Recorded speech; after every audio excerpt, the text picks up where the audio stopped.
Hello student, welcome to our channel. My name is Abdullah Siddiqui. Jamia MBA full time MBA IB interpreter family business का final result आया है. That means written plus GD and PI out of 200 में जो बच्चों ने score किया है उनका ये रिज़ल्ट है. तो इस रिज़ल्ट को हम एनालाइज करेंगे और क्या डॉक्यूमेंट्स रिक्वायरमेंट है वो मैं आपको बताऊंगा, और अपग्रेड का क्या प्रोसेस होता है वो भी मैं बताऊंगा, और वेटिंग कितनी तक क्लियर हो सकती है ये सारी चीज़ें मैं इस वीडियो में हम डिस्कशन करेंगे. तो सबसे पहले congratulation to the student those who have been selected, और जिनका नाम वेटिंग लिस्ट में भी उनको भी कॉन्ग्रेचुलेशन, क्योंकि उनकी भी डेफिनेटली जो है वो वेटिंग लिस्ट क्लियर हो जाती है. ज़्यादातर वेटिंग लिस्ट क्लियर ही हो जाती है. मैं आपको बताऊंगा कितनी वेटिंग लिस्ट क्लियर हो सकती है. तो पहले आप रिज़ल्ट को पूरी तरह से आप एनालाइज कर लें. और पेपर कोड इसका जो है MBA M55 है, ये पेपर कोड है, इसको आपको पता होना चाहिए. MBA फुल टाइम का ये रिज़ल्ट है. और ये डॉक्यूमेंट्स से रिलेटेड मैंने वीडियो शूट किया है, उस वीडियो को आप कंप्लीट देख लें. उसमें कुछ चीज़ें आपको और रिक्वायरमेंट होगी. लाइक जैसे सपोज़ कर लीजिए कि आपका गैप है, तो गैप सर्टिफिकेट जो है नोटरी आपको बना करके देता है. आपको जब आप जामिया एडमिशन के लिए आते हैं तो वहाँ पे आई थिंक आलम नोटरी के नाम से और भी कई सारे हैं इस तरह से जो नोटरी हैं जो वो बनाते हैं, वो नियर बाई आपको मिल जाएंगे. तो उनके पास पूरा फॉर्मेट होता है, उसके ऊपर आपका नाम, फादर्स नेम जो है टाइप करके वो एक आपको प्रिंट आउट निकाल के दे देंगे, वो सबमिट करना होता है. दूसरा जो डॉक्यूमेंट्स है वो गैप सर्टिफिकेट है. गैप सर्टिफिकेट भी आपको सबमिट करना होता है. जैसे सपोज़ कर लीजिए कि ग्रेजुएशन के बाद आपका 1 ईयर 2 ईयर 3 ईयर्स 4 ईयर्स जितने भी ईयर्स का आपका गैप है, तो उसका भी आपको एक एफिडेविट देना होता है. तो जामिया एफिडेविट इसलिए लेता है क्योंकि ड्यूरिंग दिस पीरियड कोई क्रिमिनल एक्टिविटी में आप इन्वॉल्व तो नहीं थे, तो वो आपको रिटर्न में एक एफिडेविट होता है. ये भी नोटरी ही बना करके देगा, तो ये आपको देना होता है. नेक्स्ट जो एडिशनल डॉक्यूमेंट्स है वो ब्लड ग्रुप का है. वो MBBS डॉक्टर या कोई गवर्नमेंट हॉस्पिटल जहाँ से आपने टेस्ट कराया है, या कोई भी जो है लैब है जहाँ से आप टेस्ट कराते हैं, तो आपके पास एक ब्लड ग्रुप का सर्टिफिकेट होना चाहिए, वो आपको सबमिट करना होता है. ये ज़रूरी है डॉक्यूमेंट्स आपको. उसके बाद आपको फ़ीस स्लिप देखिए, क्योंकि इसमें अपग्रेड का भी ऑप्शन होता है. तो जामिया MBA फुल टाइम की सबसे कम फ़ीस है, दैट इज़ ये है 23,500 रुपीज़ आपको फ़ीस है. तो अगर किसी बच्चे का MBA IB में हुआ है या EFB में भी, एंटरप्रेन्योरशिप एंड फैमिली बिजनेस भी में भी हुआ है, इन तीनों कोर्सेज़ में से किसी में भी आपका नाम आया है, तो आपको इनिशियल फ़ी स्लिप जो आपको दी जाएगी 23,500 की दी जाएगी. तो ये 23,500 की फ़ी इसलिए आपसे ली जाती है, जैसे सपोज़ कर लीजिए कि आपसे फ़ीस ली गई, आपका MBA IB में हुआ, आपने फ़ीस आपको MBA IB की फ़ी डिपॉजिट करी, वो भी ज़्यादा होती है, वो आपने डिपॉजिट कर दी. तो जब आप अपग्रेड करके MBA फुल टाइम में जाते हैं तो यहाँ पे आपने ज़्यादा फ़ी पे की है, और यहाँ पे आपको MBA फुल टाइम की जो फ़ीस है 23,500 है, तो वो आपको बैलेंस फ़ी रिफ़ंड करना एक डिफ़िकल्ट टास्क है कि आप बैंक में जाएं फिर से. इसी वजह से इनिशियली जो फ़ी आपको जो फ़ी स्लिप वहाँ पे अवेलेबल रहेगी, जो सभी स्टूडेंट्स को दी जाएगी, जो जिनके डॉक्यूमेंट्स वेरीफाई हो जाएंगे, तो उनको ये स्लिप दी जाती है. ये आपको बैंक में जा करके डिपॉजिट करना होता है 23,500. बैंक में फ़ी डिपॉजिट करने के बाद उस पर जो कैशियर होता है वो स्टैंप लगा देता है, और उस फी स्लिप को ला करके आपको वो सबमिट करना होता है. और सपोज़ कर लीजिए कि आपने MBA IB के लिए डाला था और आपने फ़ी डिपॉजिट की है 23,500. अब आपका अपग्रेड नहीं हो रहा है खुदा न खास्ता, तो एट दैट मोमेंट फिर जब आपका फाइनल हो जाएगा कि अपग्रेड नहीं होना है, तो फिर आपको जो बैलेंस अमाउंट है, जो MBA IB की फ़ीस ज़्यादा होती है, तो वो अमाउंट जो है आपको डिपॉजिट करना होता है बाद में. एक इम्पॉर्टेंट चीज़ मैं आपके साथ और शेयर करना चाहूँगा, जो आपको फ़ीस स्लिप दी जाती है, तो इसको जब आपने बैंक में डिपॉजिट कर दिया, उन्होंने स्टैंप लगा करके दे दिया, तो आपको डिपार्टमेंट में ला करके आपको उसके जो है सबमिट करनी होती है. तो वो कुछ पार्ट उसका टियर करके वो जो रख लेते हैं, बाकी वो आपको दे देते हैं. उसे आप बहुत केयरफुली रखिएगा. इनफैक्ट उसका आप एक पिक भी ले करके आप रख लीजिएगा, और क्योंकि आगे की जो फॉर्मेलिटीज़ होगी, लाइक आपका जैसे जो है लाइब्रेरी कार्ड बनना है या आपका ID कार्ड बनना है, तो वो सब फ़ीस स्लिप वहाँ पे मांगते हैं आपको. तो at that moment you have to show आपको फीस स्लिप नंबर क्या होता है, वो सारी चीज़ें आपको शो करना होता है. तो आप उसे अच्छी तरह से आप अपने पास रखें. अदर डॉक्यूमेंट्स के लिए एक बार आप इस लिस्ट को अच्छी तरह से रीड कर लें, और लाइक जैसे क्लास 10 की मार्कशीट सर्टिफिकेट और क्लास 12 का मार्कशीट सर्टिफिकेट, एंड ग्रेजुएशन की फर्स्ट ईयर की एंड सेकंड ईयर की और फाइनल ईयर की मार्कशीट आपको सबमिट करना होता है.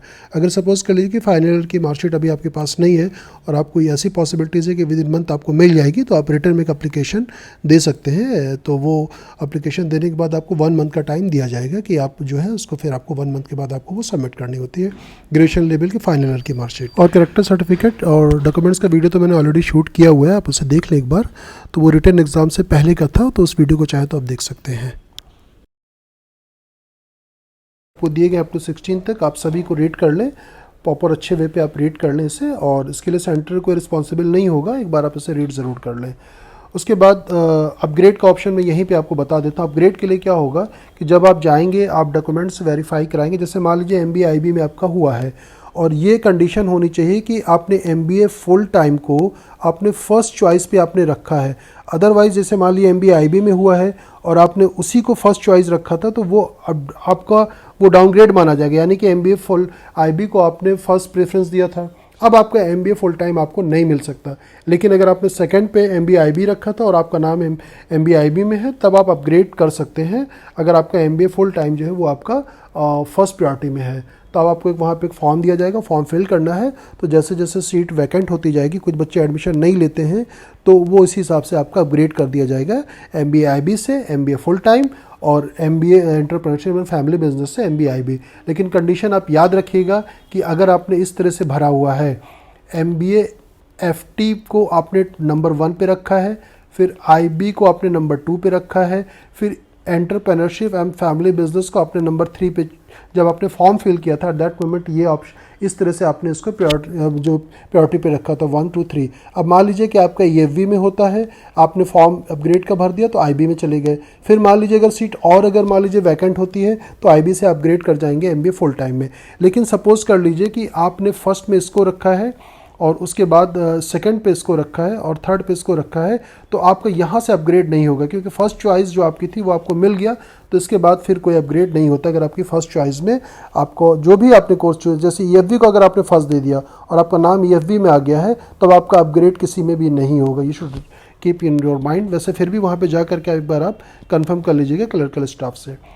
और ये कट ऑफ से मैं थोड़ा सा वरीड हूँ कि किस तरह से कट ऑफ ये आया हुआ है, गॉड नोज़ बेटर किस तरह से इन्होंने वो किया है।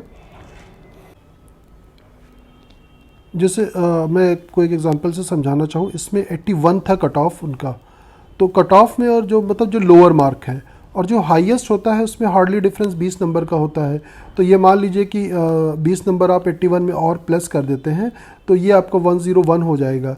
तो अब इसमें GDPI का जो स्कोर है, मान लीजिए कि आपने 20 नंबर एवरेज स्कोर अगर हम मान लेते हैं, तो 81 से अगर आप 20 अगर आप जोड़ते हो तो 119 ये कट ऑफ के बराबर भी नहीं बन रहा है।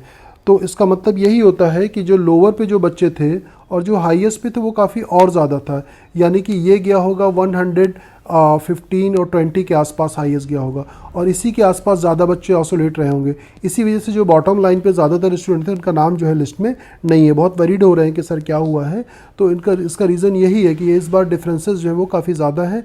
वैसे मेरे पास 10-15 साल के भी जो रिज़ल्ट पड़े हुए मैंने उसे एनालाइज़ किया है, जो हार्डली जो डिफरेंस होता है, जैसे मान लीजिए कि कट ऑफ गया हुआ है, जनरल की मैं बात करूँ MBA फुल 19 कट ऑफ गया हुआ है, 119 मार्क्स, तो जो हाईएस्ट होगा ना, तो हार्डली आप बस इसमें 10 नंबर आप और जोड़ दें, या कभी कभी 15 नंबर होते, मतलब मैक्सिमम होता है, तो 10 नंबर में 130 के आसपास इसका बस हाईएस्ट जाना चाहिए। इससे ज़्यादा का डिफरेंसेस नहीं होता है कट ऑफ में, क्योंकि 0.25 मार्क्स से के एक बच्चे आगे बढ़ते हैं।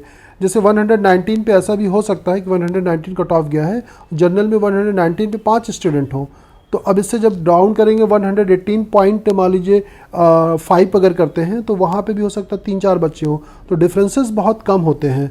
तो अब जो रिज़ल्ट है वो तो खैर है, इसे हम एक्सेप्ट करना ही पड़ेगा।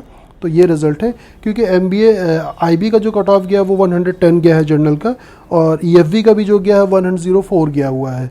तो डिफरेंसेस बहुत ज़्यादा नहीं कि जो कि काफ़ी ह्यूज डिफरेंसेस होते थे, अराउंड 5, 6, 8 मार्क्स के डिफरेंसेस हर बार 10 मार्क्स तक के रहते थे डिफरेंसेस, लेकिन इस बार कम है। और ये देखिए, इसमें जितने भी आप देखेंगे MBA फुल टाइम में ज़्यादातर बच्चे जो होंगे, इसे आप और जूम करके देखें, वो फर्स्ट चॉइस वाले ही बच्चे हैं, सेकंड चॉइस वाले बच्चे नहीं होते। अब जिसने मान लीजिए कि गलती से मान लीजिए MBA IB को फर्स्ट चॉइस दे दिया है, भले वो टॉपर बच्चों से भी ज़्यादा उसके मार्क्स हैं, तो उसे MBA FT कभी नहीं मिलेगा। तो इसी वजह से फॉर्म फिल करते टाइम हम लोग कहते हैं कि आप बहुत केयरफुल रहें, फॉर्म फिल करने में गलती नहीं होनी चाहिए जब आप फॉर्म फिल करते हैं। तो ये रिज़ल्ट है, इस तरह से आप रिज़ल्ट को आप देख लें। और प्रेफरेंस का मैंने बता दिया, अपग्रेड का मैंने प्रोसेस आपको बता दिया। वहाँ पे एडमिशन लेने के बाद फी स्लिप वगैरह जब आप बैंक में फ़ी डिपॉजिट कर देंगे 23,500, उसके बाद अपग्रेड का आपको वहाँ पे फॉर्म दे दिया जाता है, वो आपको फिल करना होता है। अगर आप अपग्रेड कराना चाहते हो, अगर आपको नहीं कराना है अपग्रेड, तो फिर आपको फॉर्म फिल करने की ज़रूरत नहीं है। तो जो वेटिंग तो इस तरह से बहुत सारी निकलती है। आप पूरा रिज़ल्ट आप देख लीजिएगा, मैं इसका लिंक डिस्क्रिप्शन में मैं दे दूँगा। तो जैसे एफटी की बात करते हैं एमबीए फुल टाइम की, तो जर्नल की जो वेटिंग अराउंड 30 आराम के साथ क्लियर हो जाती है। और हम मुस्लिम की बात करते हैं तो मुस्लिम की जो वेटिंग है 20 तक इजीली क्लियर हो जाती है। और उसके बाद मुस्लिम वीमेन की अगर हम बात करते हैं तो ये भी अराउंड 15 to 20 के आसपास जो है ये आराम के साथ ये क्लियर हो जाती है। और MBA IB की अगर हम बात करते हैं, MBA IB की अगर हम बात कर लें तो यहाँ पे जो है जर्नल की जो वेटिंग होती है वो अराउंड 40 क्लियर हो जाती है। और मुस्लिम की जो है वो अराउंड 30 तक क्लियर हो जाती है। और मुस्लिम वीमेन की जो है वो भी 30 हो जाती है। देखिए ये सब चीज़ें ना बताना बहुत पैरामीटर होते हैं जिसके ऊपर ये सारी चीज़ें डिपेंड करती है। मैंने जैसे लास्ट ईयर के वीडियो में मैंने बताया था, एक बच्चा था हमारे MBA IB में, उसकी 57 वेटिंग लिस्ट थी और वो आराम के साथ क्लियर हो गया मुस्लिम में। तो उसकी कॉल आई, करीब 1 मंथ के बाद कॉल आई, तो मुझे बताया सर मेरा क्लियर हो गया है। तो आप ये कोई ज़रूरी नहीं कि ये जो मैं बता रहा हूँ फिक्स, इससे कम भी हो सकती है, इससे ज़्यादा भी हो सकती है। इसी तरह से अगर हम MBA EFV की अगर हम बात करते हैं तो उसमें जर्नल की जो वेटिंग क्लियर होगी वो 50 तक हो जाएगी। एंड मुस्लिम की जो वेटिंग क्लियर होगी वो 40 के आसपास क्लियर हो सकती है, इससे ज़्यादा भी हो सकती है। और मुस्लिम वीमेन की अगर हम बात करते हैं, देखिए जर्नल की सबसे ज़्यादा वेटिंग क्लियर होती है, याद रखिएगा, क्योंकि जर्नल बहुत सारे बच्चे मूव कर जाते हैं। उसके बाद मुस्लिम की, उससे कम मुस्लिम वीमेन की। मुस्लिम वीमेन में हो सकता है 15 ही वेटिंग क्लियर हो, या हो सकता है 20 भी क्लियर हो जाए। ये डिपेंड ऑन द स्टूडेंट की कितने स्टूडेंट्स जो हैं अपग्रेड होकर के जा रहे हैं या कितने स्टूडेंट्स उसको किसी दूसरे कॉलेज में एडमिशन ले लेते हैं। तो इस तरह से वेटिंग लिस्ट क्लियर होगी।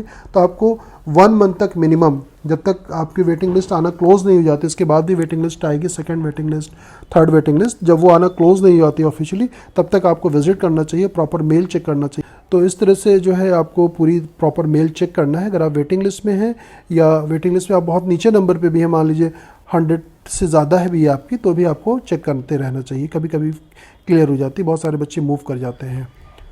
तो और भी कोई क्वेरीज है तो आप उससे पूछ सकते हैं। Thank you so much for watching us. Thank you.